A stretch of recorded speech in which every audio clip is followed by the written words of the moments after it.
En 1922, una granja tranquila, conocida bajo el nombre de Hinterkaifeck, fue el escenario de uno de los asesinatos más brutales, misteriosos y desconcertantes de la historia alemana. Hinterkaifeck nunca fue el nombre oficial de ningún lugar, sino que fue utilizado para describir a la granja que estaba situada cerca de la aldea de Kaifeck y que se encontraba oculta en unos bosques, pues el prefijo Hinter, utilizado en muchos lugares alemanes, significa detrás.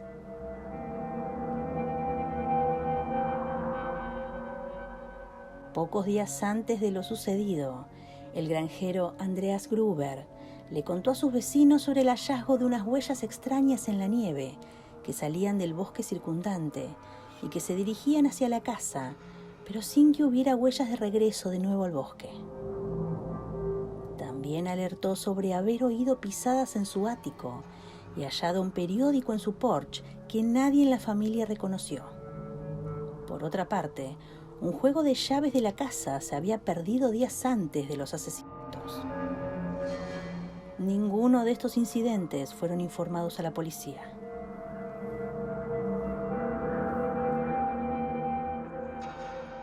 Seis meses antes, la anterior ama de llaves había huido del lugar, aduciendo que la casa estaba embrujada.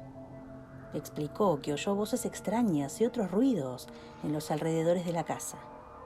La nueva criada, Maria Baumgartner, arribó a la granja el 31 de marzo, pocas horas antes de que se cometieran los homicidios. No se pudo esclarecer qué sucedió exactamente aquel viernes al anochecer. Se cree que Andreas y su esposa Cecilia, así como su hija Victoria y su nieta también llamada Cecilia, fueron atraídos al granero uno por uno, en donde fueron asesinados. El autor, o autores, se dirigió hacia la casa y mató al bebé de 2 años, Joseph, quien estaba durmiendo en una cuna en la habitación de su madre, y también al ama de llaves, Baumgartner, en su dormitorio. Días después, el martes 4 de abril, 3 vecinos se dirigieron a la granja porque nadie había visto a la familia Gruber en varios días, lo cual era algo inusual. El cartero notó que el correo se había estado acumulando en la oficina de correos.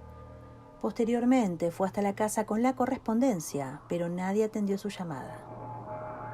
Ese mismo día, un mecánico de nombre Albert Hofner pasó 5 horas en la granja de los Gruber arreglando una maquinaria agrícola y se fue sin haber hablado ni visto a ningún miembro de la familia. Ninguno de ellos había ido a la iglesia y la joven Cecilia, de 7 años, no fue a la escuela el lunes 3 de abril, así como tampoco se había presentado allí el sábado anterior.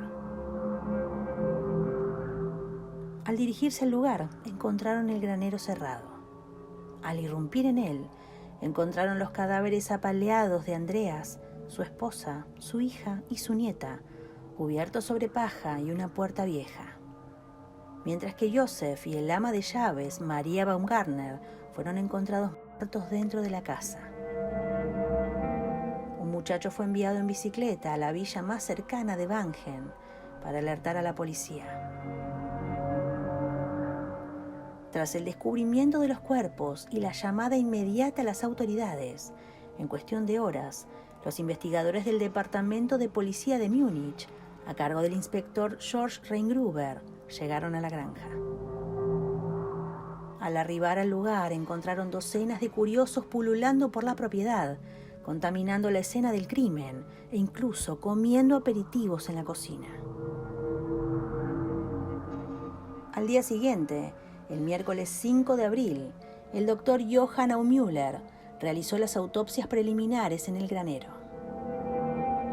Los resultados arrojaron que las víctimas se habían muerto por traumatismo cráneoencefálico causado por un pico o azuela entre la noche del 31 de marzo y la madrugada del 1 de abril.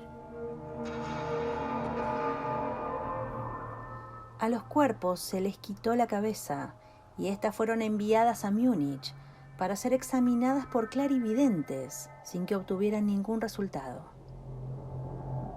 El cuerpo de Victoria también mostró señales de estrangulamiento.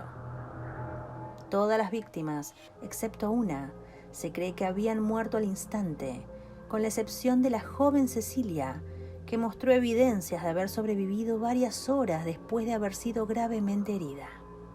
Tenía mechones de su propio cabello entre sus dedos, señal de que se los había arrancado de su cabeza por razones desconocidas. La mayoría de las víctimas estaban vestidas con ropa de cama, excepto Victoria y su hija, que estaban con ropa de civil. Esto, más el hecho de que la criada y Joseph habían muerto en la cama, sugirió que los asesinatos habían ocurrido en la noche. Un detalle que la policía observó fue que todos los cadáveres habían sido cubiertos de alguna manera. Los cuerpos apilados en el granero se habían cubierto de heno, el cuerpo de la criada con sábanas y el de Joseph con una de las faldas de su madre. También se encontraron algunos hallazgos muy inusuales. La fecha de las muertes se determinó como el viernes 31 de marzo, pero luego de interrogar a los vecinos de la finca, se descubrió que los testigos cerca de la granja habían visto humo saliendo de la chimenea durante todo el fin de semana, lo que sugiere que alguien había estado en la casa. El lugar también tenía evidencia de que alguien había comido recientemente allí, y una de las camas parecía haber sido usada hacía poco tiempo. Además, se encontró que todo el ganado y demás animales estaban bien alimentados y que las vacas habían sido ordeñadas. De hecho, ninguno de los animales en la granja había sido lastimado de ninguna manera. El perro, que fue encontrado ladrando en el granero, fue atado dentro del mismo, presumiblemente por el perpetrador. En un principio se creyó que el motivo pudo haber sido un robo que terminó con el asesinato de la familia, ya que los Gruber eran una familia adinerada. No obstante, esta teoría se descartó rápidamente al encontrar gran cantidad de dinero en la casa, así como algunas joyas. Después, la policía comenzó a sospechar que los asesinatos habían sido parte de un crimen pasional. Las sospechas recayeron sobre un hombre, con el nombre de Lawrence Schlittenbauer, que había sido un pretendiente de Victoria. Hay un dato curioso sobre la familia. Andreas Gruber era impopular entre sus vecinos, quien era considerado por estos como alguien arisco y malhumorado. Su reputación empeoró cuando sus vecinos lo acusaron de tener una relación incestuosa con su hija Victoria, que habría empezado cuando ésta contaba con 16 años. Ambos fueron condenados a prisión en 1914.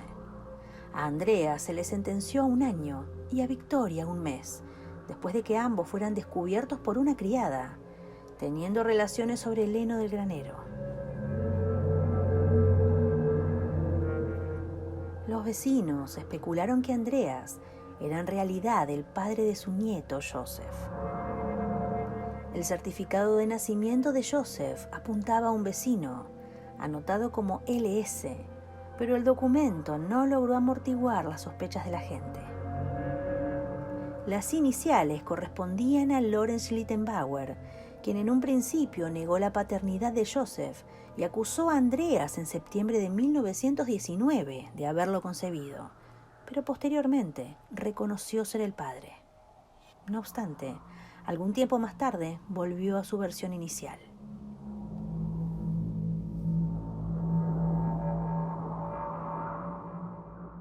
Pequeños detalles apuntaron a la participación de Schlittenbauer.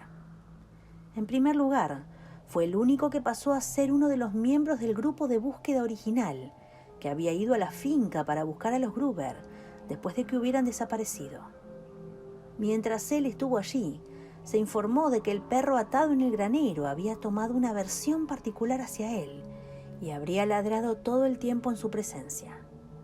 Además, un testigo dijo más tarde que Schlittenbauer no se había inmutado por la visión de los cuerpos ensangrentados y que también demostró un conocimiento de la propiedad que no era normal, como si hubiera pasado algún tiempo en ella.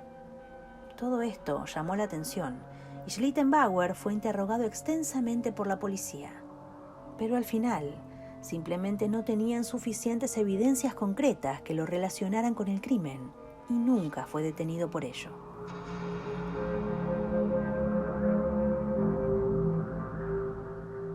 Una idea de la policía era que el ex marido de Victoria, Carl Gabriel, llevó a cabo los asesinatos.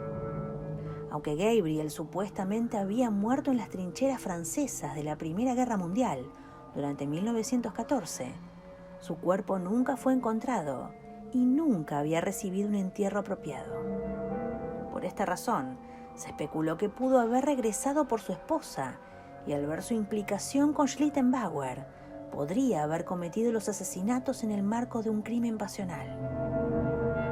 Esta teoría fue alimentada décadas después por los informes de dos personas que afirmaron haber conocido a un soldado ruso después de la Segunda Guerra Mundial que decía ser el asesino de Hinterkaifeck.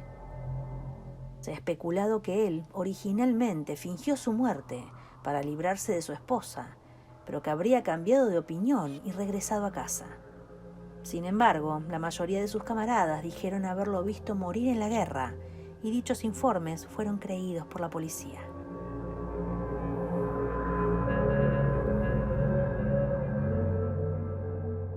Procedente de la cercanía de Heisenfeld, se sospechó del presunto panadero loco Joseph Bartl, nacido en 1897.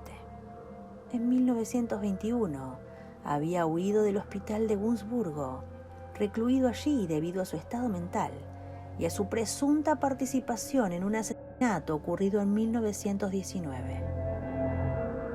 Aunque muchos testigos dijeron haberlo visto, la policía nunca pudo encontrarlo. Una última teoría involucra extremistas políticos de derecha o izquierda, cuya violencia asoló a Alemania desde 1921 hasta 1933, cuando Adolf Hitler subió al poder y suprimió toda oposición política al nazismo en todo el país. Ambos, nazis y comunistas, participaron durante 12 años en sangrientas guerras de guerrillas, luchas callejeras y asesinatos, incluyendo el homicidio del ministro de Exteriores, Walter Rathenau, en junio de 1922. Ninguna evidencia vincula a Andreas Gruber con alguna inclinación política, pero los que apoyan esta teoría sospechan que su aislada granja pudo funcionar de escondite, punto de reunión o repositorio de armas para algún grupo armado, instigando represalias de sus oponentes. Los detectives y el inspector Rein Gruber interrogaron a más de 100 sospechosos por los crímenes, ya fuesen residentes o transeúntes, pero no presentaron cargos contra ninguno. Por razones que no han sido esclarecidas, el mecánico Albert Hofner no fue interrogado sino hasta 1933. El último interrogatorio ocurrió en 1986, basado en supuestas nuevas pistas, pero los resultados fueron infructuosos. Una mujer mayor se acercó a la policía en 1999, argumentando que su expatrón afirmó tener conocimiento de los crímenes en 1935, pero sin ningún sospechoso vivo, el aporte de la mujer no llevó a nada. En 2007, los estudiantes de la Academia Policial en Fürstenfeldbruck asumieron la tarea de continuar el caso con técnicas modernas de investigación criminal. Llegaron a la conclusión de que el crimen es imposible de resolver por completo tras tantos años.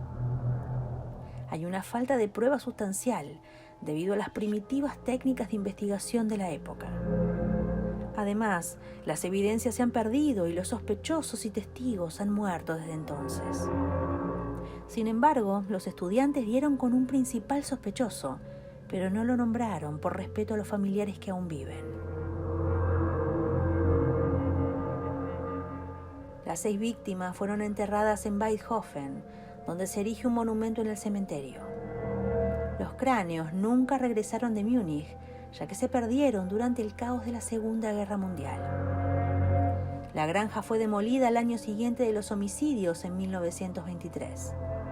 Cerca de donde se encontraba la granja, ahora hay un santuario.